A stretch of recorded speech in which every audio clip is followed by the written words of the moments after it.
চাপৰ আৰক্ষীৰ ড্ৰাগছৰ বিৰুদ্ধে অভিযান। চাপৰ আৰক্ষীয়ে এক গোপন সূত্ৰৰ পম খেদি চাপৰৰ ১৭ নং ৰাষ্ট্ৰীয় ঘাইপথত অভিযান চলাই যাত্ৰীবাহী বাছৰ পৰা জব্দ কৰিবলৈ সক্ষম হয় বৃহৎ পৰিমাণৰ নিষিদ্ধ কফ চিৰাপ।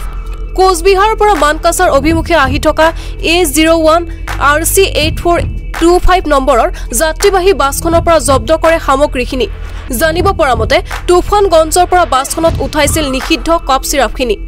ইতিমধ্যে এই ঘটনা সংক্ৰান্তত আৰক্ষীয়ে শৰীফ ইছলাম নামৰ এজন লোকক আটক কৰিবলৈ সক্ষম হয়।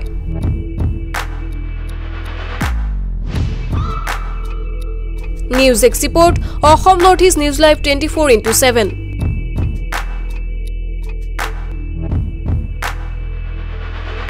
তোমাৰ নাম কি? শৰীফ ইছলাম। ক'ত ঘৰ? মানকাছৰ। মানকাছৰ। গাড়ীখন ক'ৰ পৰা ক'লৈ গৈ আছিল? কোচবিহাৰৰ পৰা মানকাছৰ। কোচবিহাৰৰ পৰা মানকাছৰ। কি আছিল গাড়ী? এইটো হলদি আছিল আৰু কিবা কিবি মাল আছিল, ফুল আছিল, মাল আছিল। এতিয়া কি উদ্ধাৰ হ'ল? এইটো তোমালোকে পৰা উঠাই দিছে। তোমালোকে উঠাই দিছে, এইটো ৱাশ্বিং মানে যাই যোনে নমাই ল'ব, এইটো মানে ভাড়াৰ মানে তাক দি দিব পাৰি। ক'ৰ পৰা উঠিছিল? তুফানগঞ্জৰ পৰা। তুফানগঞ্জৰ পৰা ক'লৈ গ'ল হয়? এইটো হাচিং মাৰি। হাটচিঙি মাৰি। কি আছিল? এইটো মানে মোক কোৱা নাই, এই কাৰণে লৈ যাব, এইটো এম মাৰ্কা আনোৱাৰ আলী না কি নাম আহিব, তাক দিলে হ'ল। এতিয়া কি এইবোৰ কি ওলাইছে? এইটো ওলাইছে ২ নম্বৰ মাল। কফ চিৰাপ। কোন আৰক্ষীয়ে ধৰিলে? এইটো কি চাপৰ আৰক্ষী। চাপৰ আৰক্ষী।